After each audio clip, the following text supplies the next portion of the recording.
ಸುದ್ದಿ ಪ್ರಸಾರ ವೀಕ್ಷಕರಿಗೆ ಸ್ವಾಗತ. ಪೌರಕಾರ್ಮಿಕರು ಒಳ ಮೀಸಲಾತಿ ಸಮೀಕ್ಷೆಯಲ್ಲಿ ಅರುಂಧತಿಯರ್ ಎಂದು ಜಾತಿ ನಮೂದಿಸುವಂತೆ ಅಖಿಲ ಕರ್ನಾಟಕ ಅರುಂಧತಿಯರ್ ಮಹಾಸಭಾದ ಪ್ರಧಾನ ಕಾರ್ಯದರ್ಶಿ ಬಾಬು ಪತ್ರಿಕಾಗೋಷ್ಠಿಯಲ್ಲಿ ಸಮುದಾಯಕ್ಕೆ ಮನವಿ ಮಾಡಿದರು. ಬಳಿಕ ಅವರು ಮಾತನಾಡಿ, ಇತ್ತೀಚೆಗೆ ಒಳ ಮೀಸಲಾತಿ ಹೋರಾಟ ನಡೆಯುತ್ತಿದ್ದು, ಮಾದಿಗ ಸಮುದಾಯ ಪೌರಕಾರ್ಮಿಕರನ್ನ ಸಮೀಕ್ಷೆಯಲ್ಲಿ ಮಾದಿಗ ಜಾತಿ ಎಂದು ನೋಂದಾಯಿಸುವಂತೆ ಪೌರಕಾರ್ಮಿಕರಿಗೆ ತಪ್ಪು ಮಾಹಿತಿ ಹೇಳುತ್ತಿದ್ದಾರೆ. ಆದ್ದರಿಂದ ನಮ್ಮ ಪೌರಕಾರ್ಮಿಕರು ಯಾವುದೇ ಕಾರಣಕ್ಕೂ ಮಾದಿಗ ಎಂದು ನೋಂದಾಯಿಸದೆ ಅರುಂಧತಿಯರ್ ಎಂದು ನಮೂದಿಸುವಂತೆ ಮನವಿ ಮಾಡಿದ್ದಾರೆ. ಈ ಬಗ್ಗೆ ಸದಾಶಿವ ಆಯೋಗಕ್ಕೆ ನಾವು ಮನವಿ ನೀಡಿದ್ದೇವೆ ಎಂದರು. ರಾಜ್ಯದಲ್ಲಿ ಪೌರಕಾರ್ಮಿಕರು ಸುಮಾರು 2 ಲಕ್ಷ ಜನಸಂಖ್ಯೆ ಇರುವ ಕಾರಣ ಸರ್ಕಾರ ಇದನ್ನ ಮನಗಂಡು ನಮಗೆ ಪ್ರತ್ಯೇಕವಾಗಿ 3% ಮೀಸಲಾತಿ ನೀಡುವಂತೆ ಒತ್ತಾಯಿಸಿದ್ದಾರೆ.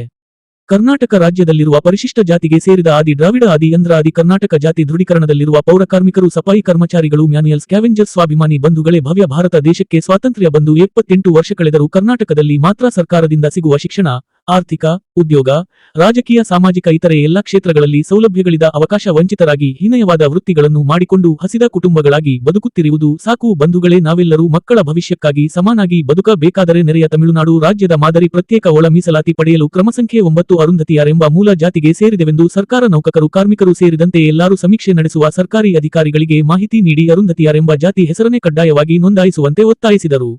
ನಾಗಮಣಿ, ವಿಜಯ್, ಚಿನ್ನರಾಜು, ರಾಜು, ರೇಖಾ, ನವೀನ್ ಗೋಷ್ಠಿಯಲ್ಲಿದ್ದರು. ಏನು ನಮ್ಗೆ ಮೀಸಲಾತಿ ಸಿಗೋಲ್ಲ. ಇವತ್ತು ನಾವು ಹೇಳ್ಬೇಕಂತಂದ್ರೆ ಮೂಲ ನಮ್ಮ ಜಾತಿನ ನೀವು ನಮ್ಮ ಸಪರೇಟ್ ಆಗಿ ನಮ್ಗೆ ಒಂದು ಮೀಸಲಾತಿ ಕೊಟ್ಟಿಲ್ಲ ಅಂತಂದ್ರೆ ಈ ಒಂದು ಉದ್ದೇಶದ ಒಂದು ಇದೇ ಬದಲಾಗಿ ಹೋಗುತ್ತೆ, ಟ್ರ್ಯಾಕೇ ಬದಲಾಗಿ ಹೋಗುತ್ತೆ. ಆದ್ರಿಂದ ದಯಮಾಡಿ ಇವತ್ತು ತಮಿಳುನಾಡಲ್ಲಿ ಕೂಡ ಏನಾಗಿದೆ ಅಂತಂದ್ರೆ ಅಲ್ಲೂ ಕೂಡ ನಮ್ಮ ಜಾತಿಯವರು ಒಂದ್ ಕಡೆ ಮಾದಾರಿ ಅಂತ ಕರೀತಾರೆ, ಸಕ್ರಿಯ ಅಂತ ಕರೀತಾರೆ. ಅದನ್ನ ಸರಿಯಾದ ರೀತಿಯಲ್ಲಿ ವೈಜ್ಞಾನಿಕವಾದ ಒಂದು ಸಂಶೋಧನೆ ಮಾಡಿದಾಗ ಅಲ್ಲಿ ಸಿಕ್ಕಿದವರಿಗೆ ಅರುಂಧತಿಯರ್ ಅಂತ ಸಿಕ್ಕಿರೋದು. ಈ ಅರುಂಧತಿಯರ್ ಅಂತ ಸಿಕ್ಕಿದ ಮೇಲೆ ಅದನ್ನ ಏನ್ ಮಾಡ್ತಾರೆ, ಅದನ್ನ ಫೈನಲ್ ಮಾಡಿ ಇವತ್ತು ಕರ್ನಾಟಕದ ತಮಿಳುನಾಡಲ್ಲಿ ನಮ್ಮ ಒಂದು ಜನಾಂಗದವ್ರನ್ನ ನೀವು ಅರುಂಧತಿಯರ್, ನೀವು ಸಕ್ರಿಯರಲ್ಲ, ಮಾದಿರಿಯಲ್ಲ, ನೀವು ಅಲ್ಲಿ ಅರುಂಧತಿಯರ್ ಅಂತ ಹೇಳಿ ಅಲ್ಲಿ 3% ಅವರಿಗೆ ಮೀಸಲಾತಿ ಕೊಟ್ಟಿದ್ದಾರೆ. ಈಗ ಮೀಸಲಾತಿ ಕೊಟ್ಟಿರೋವಾಗ ಇವಾಗ ಅಲ್ಲಿ ನಮ್ಮ ಜನಾಂಗದಲ್ಲಿ ಎಷ್ಟೋ ಜನ ಇವತ್ತು ಈ ಒಂದು ರಾಜಕೀಯವಾಗಿ ಇವತ್ತು ಅಂದಿಯೂರು ತಮಿಳುನಾಡಿಗೆ ಅಲ್ಲಿ ಅವರು MP ಆಗಿದ್ದಾರೆ, ಒಬ್ರು ಇನ್ನೂ ನಾನಾ ಒಂದು ಹುದ್ದೆಗಳನ್ನ ಅಲಂಕರಿಸಿದ್ದಾರೆ. ಇವತ್ತು ನಮ್ಮನ್ನ ಮಾದಿಗ ಸಮುದಾಯಕ್ಕೆ ಅಂತ ಹೇಳಿ ಮಾದಿಗರೇ ನಮ್ಮ ಸಪರೇಟ್ ಮಾಡಿದಾಗ ನಾವು ಬರಕ್ಕಾಗಲ್ಲ. ಯಾಕಂದ್ರೆ ಇನ್ನೊಂದು ಸಮುದಾಯ ಜೊತೆ ಇದೆ, ಅದ್ರ ಜೊತೆ ಆಗಿರುವಾಗ ನಮ್ಮನ್ನ ಏನ್ ಮಾಡ್ಬೇಕಂದ್ರೆ ನಮ್ಮ ಕಸುಬಿನ ಆಧಾರದಲ್ಲಿ ನಮ್ಮನ್ನ ಈಗ ಯಾವ ರೀತಿ ತಮಿಳುನಾಡಲ್ಲಿ ಒಂದು ಅರುಂಧತಿ ಮಾಡಿದ್ದಾರೋ ಅದೇ ರೀತಿಯಲ್ಲಿ ನಮ್ಮನ್ನು ಕೂಡ ನೀವು ಇಲ್ಲಿ ಅರುಂಧತಿ ಅಂದ್ರೆ ಪರಿಗಣಿಸ್ಬೇಕು. ಯಾಕಂದ್ರೆ ನಮ್ಮ ಜಾತಿ, ನಮ್ಮ ಕುಲ, ನಮ್ಮ ಬಂಧು ಬಳಗ, ನಮ್ಮ ಕುಲದೈವಗಳಿರೋದ್ರೆ ತಮಿಳುನಾಡಲ್ಲಿ. ಇವತ್ತು ಅಲ್ಲಿ ಅವರು ನಮ್ಮ ಜನಾಂಗದವರು ಅರುಂಧತಿಯರಾಗಿ ನಾವಿಲ್ಲಿ ಮಾದಿಗರಾಗಿದ್ರೆ ನಮ್ಗೆ ಅವ್ರ ಸಂಬಂಧವೇ ಬರಲ್ಲ, ಆ ರೀತಿ ಆಗೋಗುತ್ತೆ. ಆದ್ರಿಂದ ದಯಮಾಡಿ ನಮಗೆ ಇವತ್ತು ನಾವು ನಮ್ಮ ಜನಾಂಗದಲ್ಲಿ ಶೈಕ್ಷಣಿಕವಾಗಿರ್ಬೋದು, ಸಾಮಾಜಿಕವಾಗಿರ್ಬೋದು, ಆರ್ಥಿಕವಾಗಿರ್ಬೋದು ಯಾವುದೇ ತರದ ಸವಲತ್ತುಗಳಿದ್ದೇನೆ ಏನು ಕಸುಬು ಮಾಡ್ತಾ ಇದ್ವಿ ಅದೇ ಕಸುಬನ್ನು ಇವತ್ತುವರೆಗೂ ಮುಂದುವರ್ಸ್ಕೊಂಡು ಹೋಗ್ತಾ ಇದ್ದಾರೆ ಹೊರತು ನಮಗಂತ ಇದು ಯಾವತ್ತು ಇದುವರೆಗೂ ಆಗ್ಲಿ ನಮ್ಗೆ ಯಾವುದೇ ಒಂದು ಏನು ಸವಲತ್ತುಗಳಿದೆ ಆ ಸವಲತ್ತುಗಳು ಸಿಕ್ಕಿಲ್ಲ ನಮಗೆ. ಆದ್ರಿಂದ ದಯಮಾಡಿ ಏನು ಇವತ್ತು ನಮ್ಮ ಈ ಮುಖಾಂತರ ನಮ್ಮ ಜನಾಂಗದಲ್ಲಿ ಕಳ್ಕೊಳ್ಳೋದಷ್ಟೇ ನಾವು ಅರುಂಧತಿಯರಾಗಿದ್ದೇವೆ ಹೊರತು ನಾವು ಇನ್ನೊಬ್ಬನ ಜೊತೆ ಇನ್ನೊಂದು ಮಾದರಿ ಸಮುದಾಯದಲ್ಲಿ ನಮ್ಮನ್ನು ಸೇರಿಸೋದು ಬೇಡ, ನಮ್ಮನ್ನು ಪ್ರತ್ಯೇಕವಾಗಿ ಕೊಡಿ. ಇಲ್ಲ ಅಂತಂದ್ರೆ ಅದರ ಮೂಲ ಉದ್ದೇಶನೇ ಬದಲಾಗಿ ಹೋಗುತ್ತೆ. ಆದ್ರಿಂದ ಕಾಲಕಾಲಕ್ಕೆ ನಮಗೆ ಇದೇ ತರ ಮಾಡಿ ನಮ್ಮನ್ನು ತುಳಿದಿದ್ದಾರೆ ಹೊರತು ನಾವು ಇದುವರೆಗಾಗಿ ಸಮುದಾಯದಲ್ಲಿ ಯಾವುದೇ ಒಂದು ಸಮಾಜದ ಮುಖ್ಯವಾಗಿ ಬರಕ್ಕೆ ಅವಕಾಶನೇ ಆಗ್ಲಿಲ್ಲ. ಆದ್ರಿಂದ ದಯಮಾಡಿ ನಮ್ಮನ್ನ ಅರುಂಧತಿಯರ್ ಅಂತಾನೆ ಪರಿಗಣಿಸಬೇಕು. ಈ ಮುಖಾಂತರ ಸರ್ಕಾರದವ್ರನ್ನು ಕೂಡ ನಾವು ಮುಖ್ಯಮಂತ್ರಿ ಸಿದ್ದರಾಮಯ್ಯ ಸಾಹೇಬ್ ಇರ್ಬೋದು, ನಮ್ಮ H. ಮಹದೇವಪ್ಪನವರು, ಸಮಾಜ ಕಲ್ಯಾಣ ಇಲಾಖೆ ಸಾಹೇಬ್ ಇರ್ಬೋದು, ಈ ಮುಖಾಂತರ ಮನವಿ ಮಾಡ್ಕೊಳ್ತೀನಿ.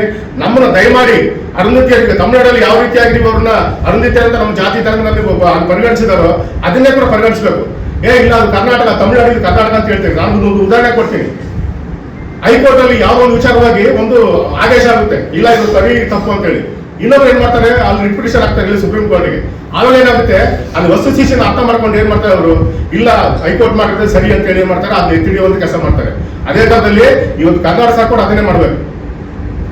ಅಲ್ಲಿ ನಡೆದಿರುವಂತ ತಮಿಳುನಾಡು ನಡೆದಿರುವಂತ ಒಂದು ಸಮೀಕ್ಷೆ ಏನಿದೆ ಇವತ್ತು ಅಲ್ಲಿ ಏನು 3% ಕೊಟ್ಟಿದ್ದಾರೆ ಮೀಸಲಾತಿನ, ಅದು ನಮಗೂ ಕೊಡಬೇಕು.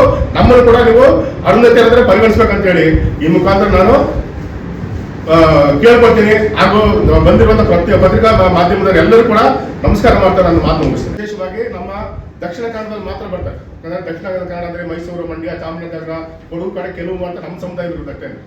ಅಲ್ಲಿ ಉತ್ತರ ಕರ್ನಾಟಕದ ಕಡೆ ಸಮುದಾಯಗಳಿದ್ದಾರೆ. ಬಟ್ ಅವರು ಬೇರೆ ಬೇರೆ ಇದ್ರಲ್ಲಿ ಕೂಡ ಜನಾಂಗದವರು ಕೂಡ ಕೆಲಸ ಮಾಡ್ತಾರೆ. ನಮ್ಮದೇ ಆದಂತ ಜನಾಂಗ ಇರೋದು ಈ ಒಂದು 4 ಡಿಸ್ಟ್ರಿಕ್ಟ್ ಅಲ್ಲಿ ಇದ್ದಾರೆ ಸರ್. ಒಂದು ಅಪ್ರಾಕ್ಸಿಮೇಟ್ ಆಗಿ ಒಂದು 5,000 ಜನ ಇರ್ಬೋದು ಸರ್. ಕಡಿಮೆ ಇಲ್ಲ. ಹಾಗಾಗಿ ನಾಗಮೋಹನ್ ದಾಸ್ ಅವರು ಈಗ ಬೆಂಗಳೂರಲ್ಲಿ ಮಾತನಾಡಿದ್ರು. ನಾಗಮಂಗಲ ಸರ್ ಬೆಂಗಳೂರಲ್ಲಿ ಮಾತಾಡಬೇಕಾದ್ರೆ ಅವರು ಹೇಳಿದರು, ಅಧಿಕವಾದ ಮೀಸಲಾತಿ ಕೊಡಬೇಕಾಗಿರೋದೇ ನಮ್ಮ ಸ್ವಚ್ಛತಾ ಕಾರ್ಮಿಕರು, ಪೌರ ಕಾರ್ಮಿಕರಿಗೆ. ಯಾಕಂದರೆ ವಲಯ, ಮಾದಿಗ ಇವರೆಲ್ಲರೂ ಕೂಡ ಬೇರೆ ಬೇರೆ ಕೆಲಸಗಳನ್ನ ಮಾಡ್ತಾರೆ. ಆದರೆ ನಮ್ಮ ಜಾತಿ ಜನಾಂಗದವರು ಕಸ ಗುಡಿಸೋ ಕೆಲಸ, ಬಾತ್ರೂಮ್ ತೊಳೆಯೋದು, ಅಲ್ಲಿ ಇಲ್ಲಿ ಸಣ್ಣ ಪುಟ್ಟ ಆಫೀಸ್ಗಳಲ್ಲಿ ಸ್ವಚ್ಛತಾಕಾರರಾಗಿ, ಪೌರ ಕಾರ್ಮಿಕರಾಗಿ, ಪುರಸಭೆಗಳಲ್ಲಿ ಕೆಲಸ ಮಾಡ್ತಾ ಇರೋದು ನಮ್ಮ ಜಾತಿ ಜನಾಂಗ. ನಾವು ಬಂದು ಸುಮಾರು 78 ವರ್ಷಗಳ ಆಯಿತು ಸ್ವತಂತ್ರ ಬಂದು. ನಮಗಿನ್ನೂ ಕೂಡ ಯಾವುದೇ ರೀತಿಯಾದ ಮೀಸಲಾತಿಗಳಾಗಿ ಸರ್ಕಾರದಿಂದ ಯಾವುದೇ ರೀತಿಯಾದಂಥ MLA MP ಗಳು ಯಾವುದೇ ರೀತಿಯಾದಂಥ ಒಂದು ಸೌಲಭ್ಯಗಳು ಬಂದಿಲ್ಲ. ಹಾಗಾಗಿ ನಮ್ಗೆ ಈಗ ಬಂದು ಆಂಜನೇಯವರು ಹೇಳಿದ ಪ್ರಕಾರ ಮಾದಿಗ ಅಂತಲೇ ಸೇರ್ಪಡೆ ಆಗಬೇಕು, ಆದಿ ದ್ರಾವಿಡನ, ಆದಿ ಕರ್ನಾಟಕನ ಮತ್ತೆ ಆದಿ ಆಂಧ್ರನ ಮೂರು ಒಂದು ಇದನ್ನ ತೆಗೆದಾಕ್ಬೇಕು, ಮಾದಿಗ ಅಂತಾನೆ ಸೇರಿಸ್ಬೇಕು ಅಂತ ಹೇಳಿದರೆ. ಮಾದಿಗ ಅಂತಂದ್ರೆ ರೈಟ್ ಲೆಫ್ಟ್ ಅಂತ ಎರಡಿದೆ ಸರ್. ನಾವು ಲೆಫ್ಟ್ ಅಲ್ಲಿ ಇರ್ತಕ್ಕಂಥ 20 ಲಕ್ಷಕ್ಕೆ ಮೇಲಿದ್ದೀವಿ. ನಮಗೆ ಬಂದು ನಾವು 78 ವರ್ಷ ಆಗಿದೆ ಸ್ವತಂತ್ರ ಬಂದು, ನಮಗಿನ್ನೂ ಸ್ವತಂತ್ರ ಬಂದಿಲ್ಲ. ಹಾಗಾಗಿ ನಮಗೆ ನಾವು ಕೇಳ್ತಾ ಇರೋದೇನೆಂದ್ರೆ, ಈಗ ಇನ್ಮೇಲೆ ಈಗ ನಾಗಮೋಹನ್ ದಾಸ್ ಅವರು ಏಕಸದಸ್ಯರಾಗಿ ಬೆಂಗಳೂರಲ್ಲಿ ಈಗ ರೀಸೆಂಟ್ ಆಗಿ ಮಾತನಾಡಿದಾಗ ಕೂಡ ಅವ್ರ ಸಭೆಯಲ್ಲೂ ಕೂಡ ಲಾಸ್ಟ್ ಅಲ್ಲಿ ಅವ್ರು ಹೇಳಿದ ಮಾತು, ಪೌರ ಕಾರ್ಮಿಕರಿಗೆ, ಸ್ವಚ್ಛತಾ ಕಾರ್ಮಿಕರಿಗೆ ಕೊಡಬೇಕಿರುವಂಥದ್ದು ಮೀಸಲಾತಿನ. ಹಾಗಾಗಿ ಅವರು ಕೂಡ ಸಮ್ಮತನ ಹೇಳಿದ್ದಾರೆ. ನಾವು ಕೂಡ ಅರುಂಧತಿ ಸಂಘಟನೆಯಿಂದ, ಅರುಂಧತಿ ಇದರಿಂದ ನಾವು ಕೂಡ ಪ್ರತ್ಯೇಕವಾಗಿ ಅವರಿಗೆ ಮನವಿನ ಸಲ್ಲಿಸಿದ್ದೀವಿ.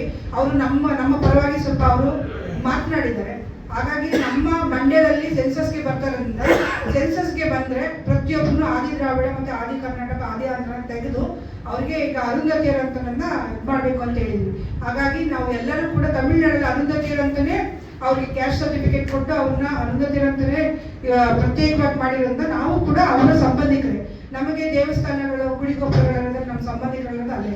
ಹಾಗಾಗಿ ನಮ್ಮನ್ನು ಕೂಡ ಅರುಂಧತಿಯರು ಅಂತಲೇ ಪರಿಗಣಿಸಬೇಕು ಅಂತ ನಾವು ತಮ್ಮಲ್ಲಿ ಕೇಳ್ಕೊಳ್ತೀವಿ. ಅದನ್ನ ನಮ್ಮ ಎಲ್ಲ ಜನಾಂಗಕ್ಕೂ ತಿಳಿಯುವ ಹಾಗೆ ಸ್ವಲ್ಪ ನೀವು ನಮಗೆ ಮಾಹಿತಿ ಕೊಡ್ತೀವಿ. ನಿಮ್ಮ ಹೆಸರು ಹೇಳ್ಬಿಡಿ. ಸರ್, ನಾನು manual scanner committee member, Mandya ಜಿಲ್ಲಾ ಅಖಿಲ ಕರ್ನಾಟಕ ಅರುಂಧತಿಯರ ಮಹಾಸಭಾದ ಜಿಲ್ಲಾಧ್ಯಕ್ಷರು ಸರ್.